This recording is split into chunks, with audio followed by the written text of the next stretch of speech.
What is up? Welcome back. Logan here, Octane and Zip Ties. We got another video, another Stance Boy Camber video for you guys. We are going to be doing some shortened and tilted spindles today. So I know you guys know about the LS. We did the tilted spindles for that. You guys know about Chris's car. We did that, but I haven't really vlogged the process or really explained why to either shorten or tilt it or both. So we've got John's G37 in here. Color's gonna be released on the vlog. So he's actually in the process of trying out some wrap. Again, if you guys are looking for some wrap, hit me up on IG, or I will leave a link down below. You guys can check out some of this sick wrap. But yeah, so just got the car up in the air. We're gonna take the wheels off. I'm gonna check out the spindles, see how they come apart, because I have not taken apart a G37 spindle yet, but shouldn't be that difficult. So once we get to this, I'll show you guys what we got going on, and then the process and reasoning behind what we're doing. So catch you guys in a few. All right, driver's side spindle is off. We did have a little problem getting this ball joint off, but I will show you how we dealt with that on the other side. Other than that, it is basically just like any other. You're gonna take off the caliper, which is, I believe, 22 or 21. There's 2 bolts. Make sure you suspend that. And then on the actual spindle, there is this bracket that goes over the spindle to hold the hard brake lines. I'll show you that as well. And then other than that, it's basically just hitting off the rotor, and then once that's off, the whole thing will come off. Make sure you get those castle nuts with the on the tie rod right there. That was pretty easy to get off as well. And then just all the 10s that basically hold the sensors and wheel speed sensors and stuff back on. So before we shorten and weld these, just because this is a big sensor, speed sensor, wheel bearing sensor, whatever it is, I'm going to take that out just so the heat from the spindle doesn't actually affect that. So let's get to this other side, and I'll run you through what we're working with. All right, so I figured I'd show you what we got going on. On this side, all I did was take the 22 on this 1/2 inch. Let's see if you guys can see them. So we got one right there and one right there for the brake caliper. I just broke those free because I've got some other sensors and stuff to take off first. Right here is the bracket that I was telling you about. Those are going to be 12s, and along with this and this. So because this is a hard line that routes to the back, you can flex it just a little bit, just make sure you don't break it. So I ended up popping this one off and got it off right there. So now I'm just gonna take this one off. Once that is off, I will, do little things like pull that off, take the wheel speed sensor off, which is also a 12, I believe, and then I will take the brake caliper off. So make sure when you take the brake caliper off, you try not to bend any of the brake lines. I usually suspend it with 2 or 3 zip ties, usually onto the coilover or the bag. I might just do it to the collar because there is a good area to do.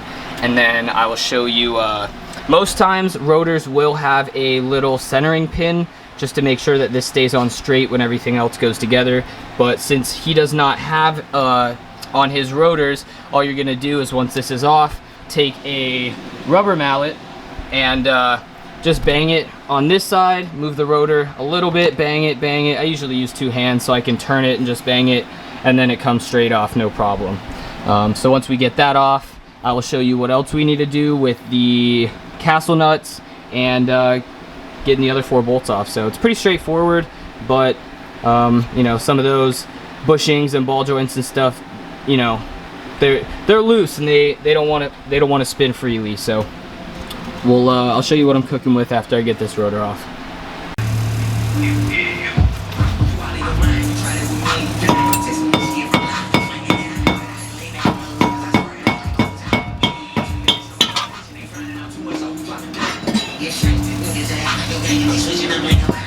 Of course, we didn't have any problems on this side.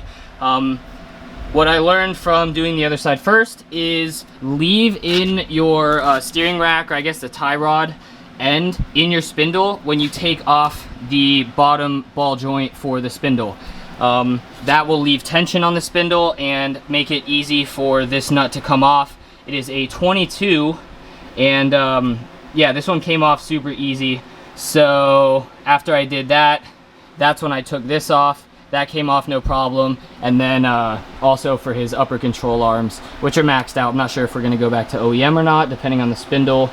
But yeah, so it's all off. Like I said, these are the hard lines that are connected to the caliper, so just make sure that stays suspended. We have zip ties on the actual I guess coilover bag. I don't know, I want to call it a coilover, but I mean, I know it's bagged. So we have that actually suspended on there so that there's no pressure. And other than that, yeah, it's actually pretty simple and straightforward getting these spindles off if you just look at the bolts on the back side. Yeah, and just hopefully you don't have any problems with this ball joint. Then again, just make sure you have the tie rod end. So right here, like I stated before, I just used the impact to break off all of these nuts, or these bolts that hold on the wheel bearing and sensor. Those are all 17s, I believe. Yeah, those are all 17s. And then we're off to de-welding. So we're gonna bring these with us, and then I'll explain more. Maybe once one side gets done and the other side is still OEM, we'll compare them, and I'll show you guys why we're doing this and what we're doing. Overall, this is all gonna be for basically camber, and the reason you shorten it is to bring the actual wheel bearing and wheel higher up at the same ride height that you used to be, because you're, you know, cutting that shorter, which brings this up. So let's get on the road and let's bring these to the shop. All right, so hopefully you guys can hear this pretty well, but the way that these G37 spindles are should be same for G35, is that they've actually got an excess amount right here in between where the brackets is for the brake lines. So we ended up keeping those and cut the perfect amount out. So this is gonna be about 35 millimeters, which were cut out of the spindles to basically shorten them before tilting them. So this is the amount cut out, which was basically right there, shortened about 35 millimeters. And then these are also tilted to about -13 degrees. So right now, first step process is welding them all together. We're getting the first bead all the way around, and then after this, since it is aluminum, and aluminum is a lot softer and weaker than steel, they're going to be quadruple plated, which basically one on every side. So there's going to be a plate on the back, a plate on the front, and a plate on each side. If you have seen Chris's IS200, his are aluminum as well, and we plated his, so go check out one of those previous videos and I showcase his spindles. This video is going to be basically all about shortened and tilted spindles. I'll show you the after process, hopefully get some cinematics for you guys while we're welding the other cut spindles, which we've got right here. But yeah, these are coming out super nice. I can't wait till we're actually able to put them on the car. I'll explain everything with why you might not want to do aftermarket adjustable upper control arms, just for clearance on your coilover or bag, whatever you're running. But I'm hyped with how these are coming out so far. Welds are looking super nice. And then once we get around to plating this one and putting together the other one, I'll show you a little bit of that action. So stay tuned, and let's get these babies done.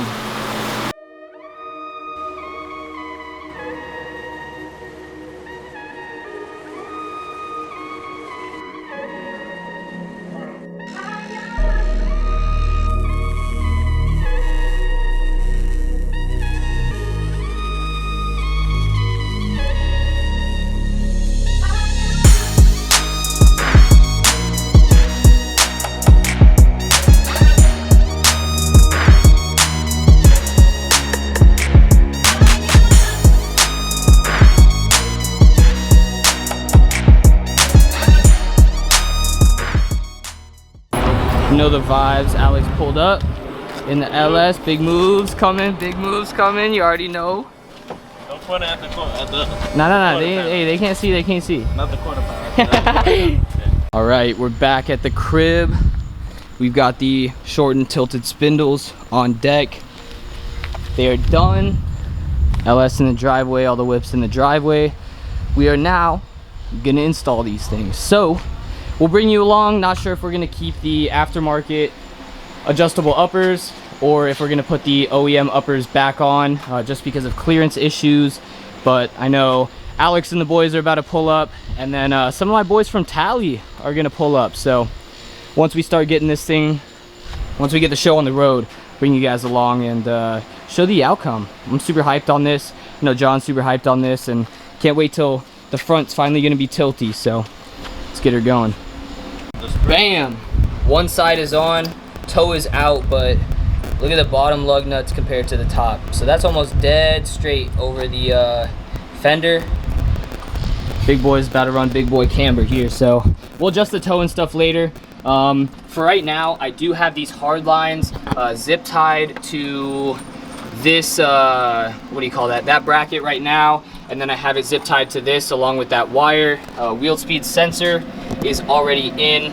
That is just for now until we can figure everything else out, make sure the wheels, everything's hitting. But like you guys saw before, these spindles are reinforced, pretty much 3/8 on right side, left side, and on the rear. I'll show you the other spindles in just a second. For right now, we are actually able to use the aftermarket uppers, and we're gonna keep those maxed out. In the air, it shows about -12 degrees, but that is definitely gonna go up once we put the wheels on and air out. So I'll give you guys some numbers once both sides are done. I'm gonna run you through the other side in case you have any questions, and compared to taking them off. So it's basically gonna be the exact same thing. Alex, do you wanna help out real quick? Oh, wait, what? So these are the spindles. As you can see, they're where they were cut. I showed you guys that earlier. They're plated on right, left, and rear. We were able to keep these two little, I guess you'd call it bolt for the plate, but I'm not sure if we're gonna actually be able to reuse that. These are actually the first G37 spindles we've done, but damn, these things are strong as can be, reinforced, and I cannot wait until these things are on and John is rolling home. So let's get these things on and show you the car. Dude, that's what I'm saying. I got some welds earlier, but ooh, it's a little weld porn, eh? This guy. All right. This is nice as fuck though. Let's throw these babies on. Let's get it. We've now got the passenger side on. The upper control arm is bolted in and tightened. The steering rack, or I guess tie rod, is tightened, and the bottom bolt for the spindle and ball joint lower control arm is tightened. We are going to be putting the cotter pins back in just a minute, but we wanted to make sure everything else was on the car first. Everything else is tight on the other side, just missing the cotter pins. So right here, I'm going to show you a little trick just in case just in case you guys are running into the same thing. So his car, whether it was from factory, because he said that he hasn't ever changed the brake rotors, it does not have a guiding screw, guiding pin, whatever you want to call it. So basically you can see that the rotor moves around. Well, he's actually running these 1.5-inch spacers because of the offsets and stuff of the face of his wheel. He has low disc, which basically is hard to clear big brakes. So to keep this from moving, what we're actually gonna do is put this spacer on, make sure it's lined up and centered, and then when I tighten the spacer on, it is gonna tighten onto those stock lugs and basically hold everything in place so that I can put on the brake caliper.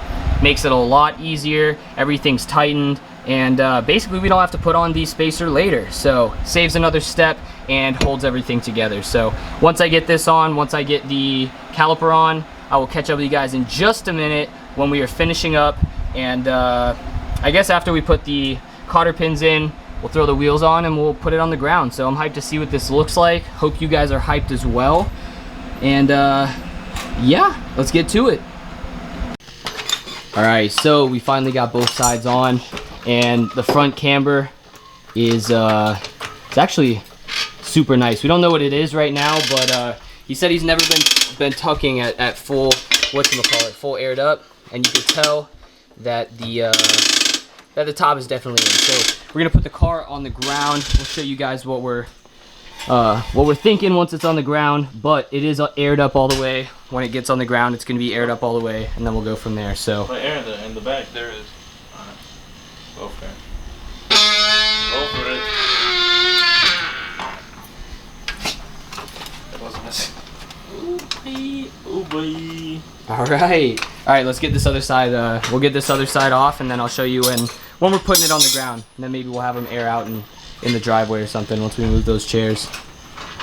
But I'm hyped.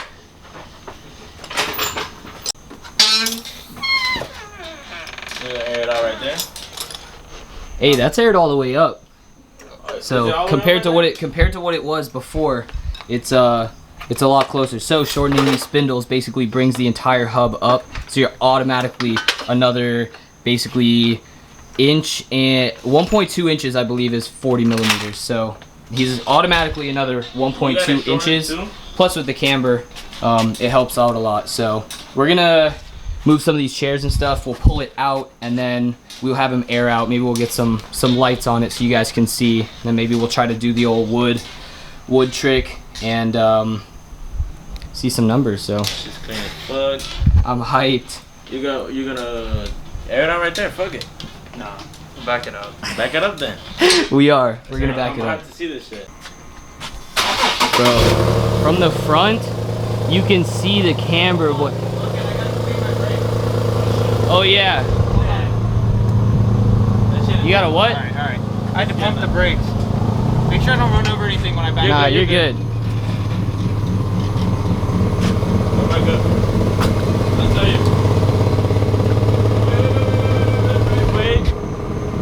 Wait. Whatever this is, I pulled. No. He could drive over that. No, but it was on this side. It was like Oh. the air. You're good.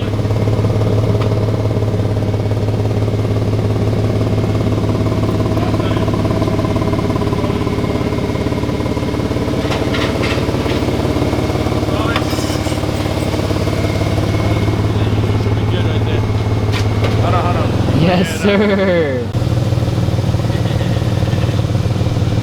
Go for it. Oh, yeah. Yo. Yes, sir. Yes, sir. That boy is tucking heavy. Yes, sir. Come on. Bro, I'm actually so hyped. These Bro, are turning look at out. that. Rear looks good, and front, bro. Oh Hey, what do you gotta say? How do you like it? What's going on? Bro, look, it's like matching the rear. Look at that shit. Well, how much you got on the rear? I need a big spacer up front. Nah, I think you probably it look like you matching. Or some bigger I'm lips. not matching. I got more camber in the front for sure. Now that I'm like, What's running through your mind now that we're done though? Go, hold on. Let's gotta get that rear maxed out. Get the compass This shit. shit's crazy. Whatever it's called. Hey, next we will have to figure out all the caster and stuff, because I guess the caster is pulled forward some, so it actually stops him from airing out right here. So we got to fix that. So his wheel basically, caster's how far the wheel is forward and backwards.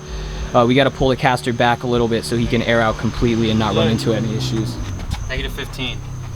Right on the money. Oh shit, let me get on that. So if you guys don't know, if you put a piece of wood symmetrical, or I guess parallel to the ground on the face of your lip, this will give you a rough estimate to what you're at. I'm actually super hyped on those numbers, because that's what you wanted, right? That was dead on. Negative 15 is exactly what we said. So- how much you got on the rear? Nah, probably like 12. That's just, Let's check. That's just fire. Check real quick. Yeah. Bro, I'm so glad I can air out though. Like, you guys have no idea how. Yeah, negative 13. So, Hey, 13, I got 2 more to 15? go. Where were you at before the Spindles? Bro, Uh, I'm super hyped. 4. 4? You serious? Damn. Hey, so we got him another 11 degrees of camber too. Damn, Oh man. this thing is nice. I'm excited. Damn, just seeing how much all this work and stuff put in You today. weren't tucking before? Nah, not in the front. It was lip defender like dead on. Damn, Damn, bro. I'm hyped. I'm hyped too, bro. That is baller. Now we gotta get the LS right. Soon. Oh shit, my rear door was open. My battery probably dead. Oh. Alright, so we are finished with the day. Had a 12-hour day, but definitely worth it. Shout out to D-Welding and the guys over there for hooking it up on these spindles. Again, hit me down below. I'll leave the link to my Instagram. Hit up any of the boys and we will get you right. So I'm actually super hyped how this came out. I know John is super hyped how it came out, and I'm glad that we got it all put together, no problems. We got big things coming for all the boys, trying to see all the boys making big moves. So if you enjoyed this content, throw a thumbs up, stay tuned for what we got next, hit that subscribe button, and stay tuned for more. Catch you guys.